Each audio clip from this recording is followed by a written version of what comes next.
este periodo prepatogénico en base a la presencia de ese estímulo que rompe el equilibrio y pasamos al periodo patogénico en donde se supone que ya la enfermedad se va a manifestar. En este periodo patogénico hay dos etapas, la subclínica y la clínica, como lo dijo su compañera muy bien hace rato. El horizonte clínico es una línea imaginaria que divide estas dos etapas, la subclínica y la clínica. ¿Qué pasa en la subclínica? Pues como todo, cuando algún germen, alguna bacteria se introduce, cuando estamos sujetos al estrés, cuando estamos con alteraciones de tipo metabólico como la diabetes, etcétera, empieza a haber una serie de cambios dentro del organismo que no se manifiestan, ¿sí? Sino que esto se está dando en un periodo que se llama periodo de incubación o patogénesis temprana. Entonces, el tiempo que en el caso de las enfermedades infecciosas tarda la gente en multiplicarse y ocasionar cambios celulares y bioquímicos que se van a manifestar más adelante con signos y síntomas, y definitivamente es la siguiente etapa de la enfermedad, ¿sí? Pero muchas personas siguen asintomáticas y siguen asintomáticas durante mucho tiempo. Por eso a veces encontramos personas diabéticas que ya tienen daños importantes en órganos blancos y no habían presentado ningún síntoma, es decir, que su organismo empezó a adaptarse y pues hizo tal adaptación que su organismo no manifestó ningún signo o síntoma, pero ya la enfermedad estaba desarrollándose. En esta etapa, las enfermedades se pueden detectar o diagnosticar a través de exámenes y estudios paraclínicos.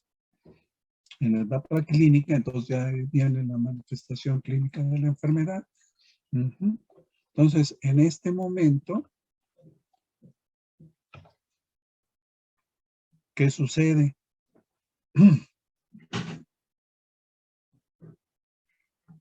Entra el estímulo, que aquí lo ejemplifican con un agente, vamos a mencionar que es un virus, empieza a localizarse en algún órgano de su predilección, se multiplica, hace cambios tisulares. ¿Y qué puede suceder? Hay dos caminos. Esto es la patogénesis temprana o periodo de incubación, ¿sí? Entonces, hasta aquí van haciéndose los cambios, el germen está tratando de establecerse dentro del organismo y entonces puede suceder lo que les decía, dos caminos. Uno, que el padecimiento vaya hacia atraviese el horizonte clínico y se vaya a la etapa clínica.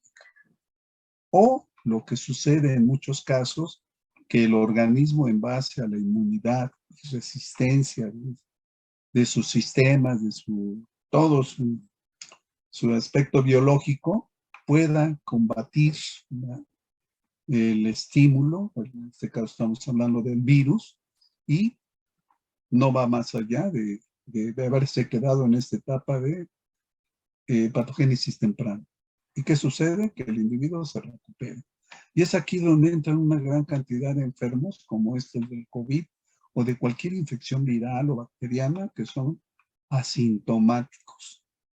Pero lo que decíamos antes, al estar dentro de él el organismo, multiplicarse, etcétera, tener cambios tisulares sí pueden eliminarlo y pueden ser una fuente de infección, aunque nunca manifiesten la enfermedad, porque su organismo se defendió de una manera tan eficaz que se recuperó y no hay nada, ¿sí?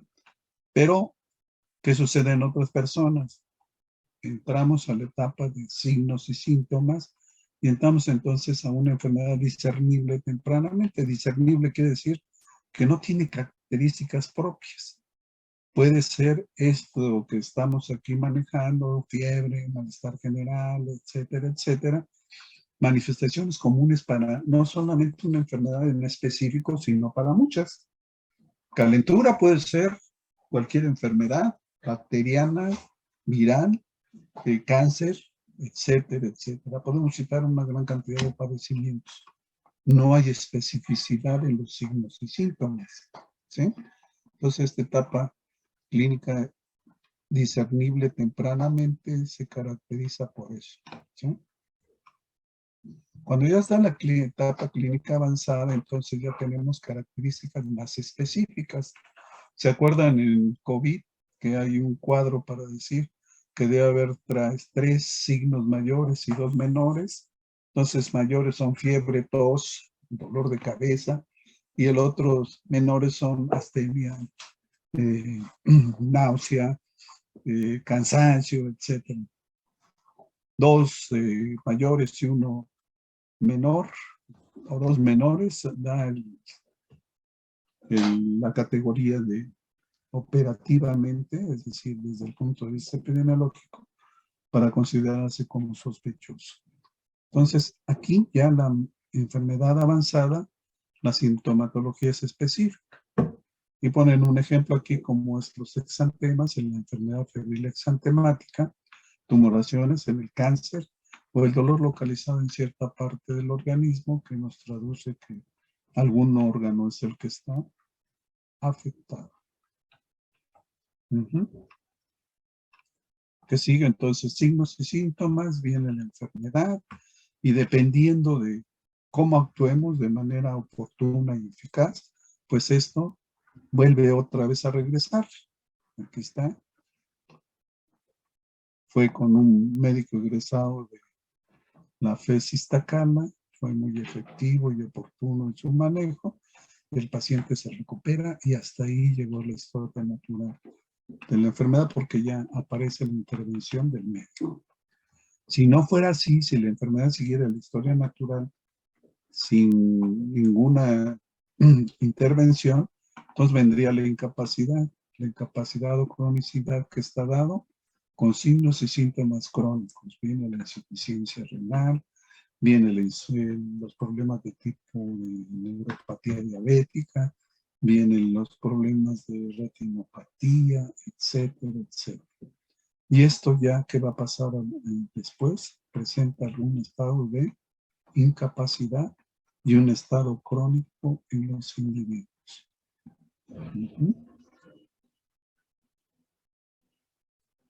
Y venía lo que decía su compañero, ¿no? El estado de invalidez. Ya no me recuperé, tengo alguna incapacidad, es un padecimiento crónico que me va a acompañar desgraciadamente en muchos casos durante toda la vida y que yo voy a tener cierto grado de invalidez, alguna que no me permita ni siquiera valerme por mí mismo para hacer mis actividades esenciales y poder sobrevivir como una persona autónoma. Las complicaciones, afecciones, insuficiencia renal, insuficiencia cardíaca, insuficiencia respiratoria, tengo que estar conectado al oxígeno, tengo que ir que me hagan mi diálisis o tengo que ir a que me hagan mi hemodiálisis, traigo el marcapaso, etc., etc. ¿Sí? Entonces, después de aquí, donde está la enfermedad, podemos regresar y volver otra vez al estado normal. Pero si esto no sucede, entonces voy a seguir escalando hasta que llegue el punto final, que es muerte. En esta etapa no hay solución, el paciente muere, es tanta ya la alteración en su organismo que no hay alternativa y el final es la muerte. Entonces, definitivamente, este es la historia natural, este es el transcurso de una enfermedad sin intervención.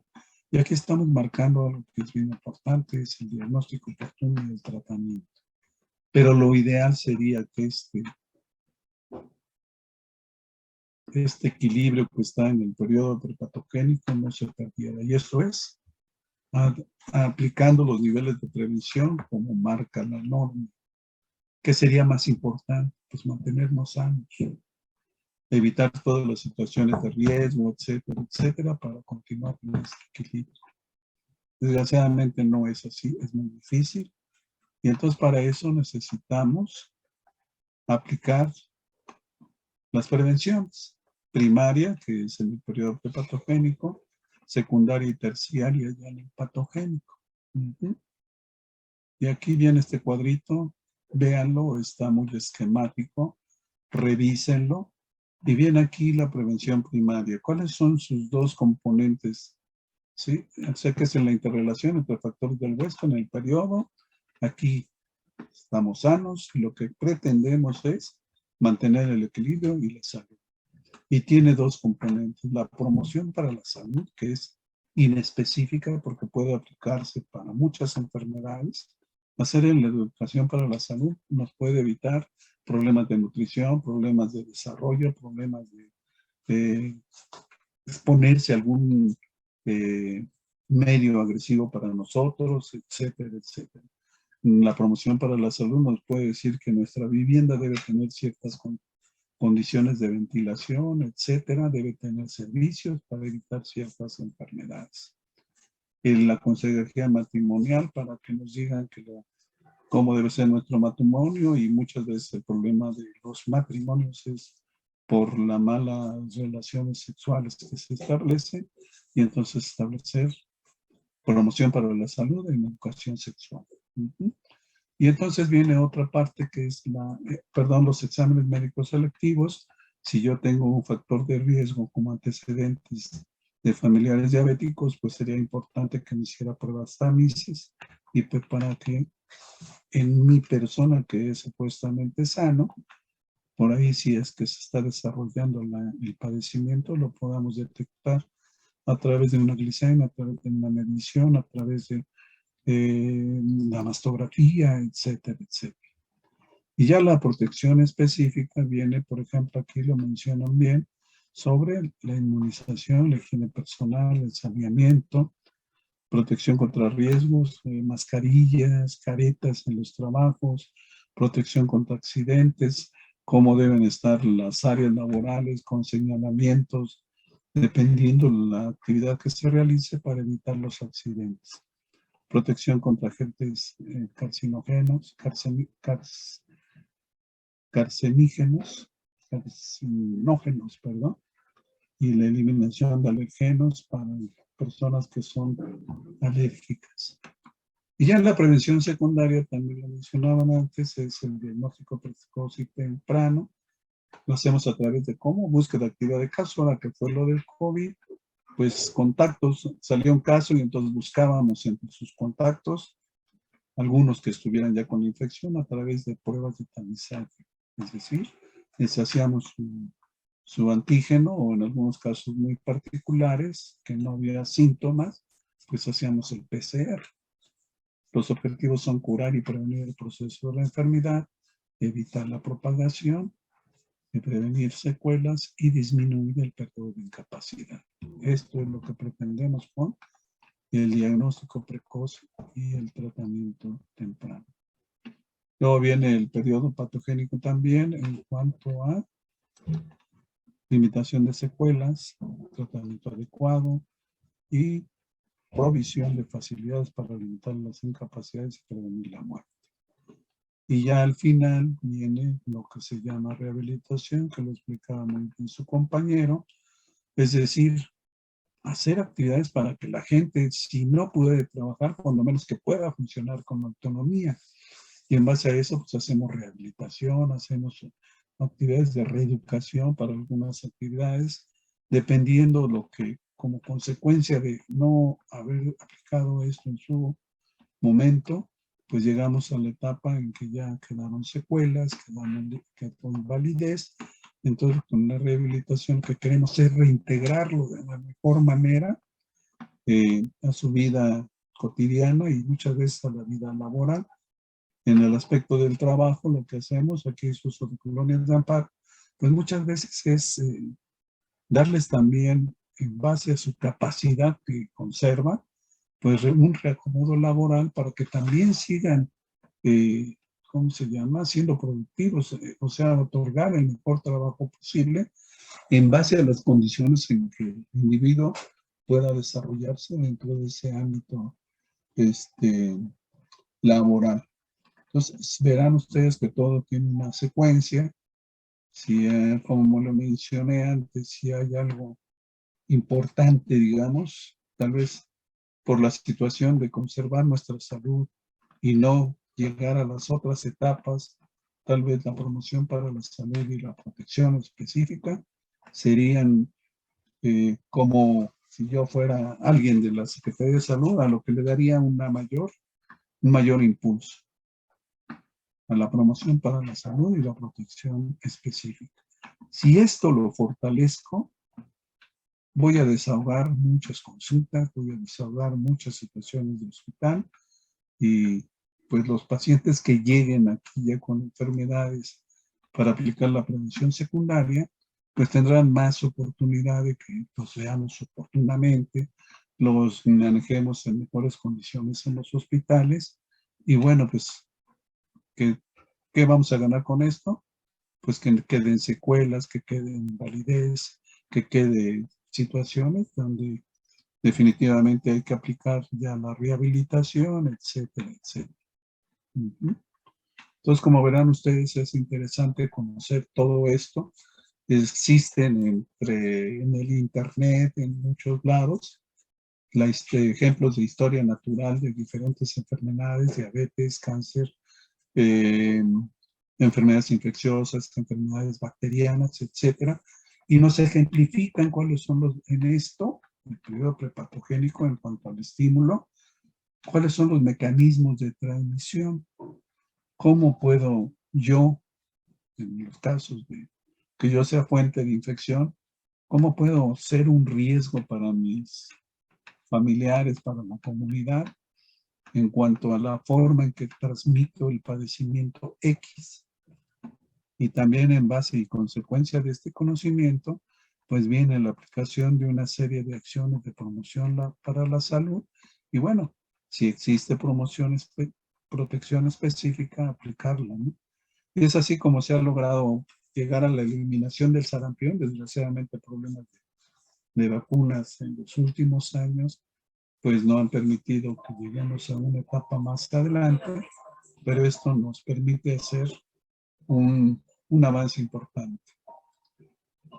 ¿Algún comentario?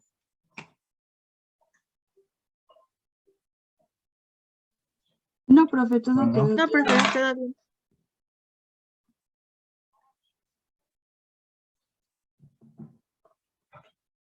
¿Algún comentario? ¿Alguien quiere agregar algo?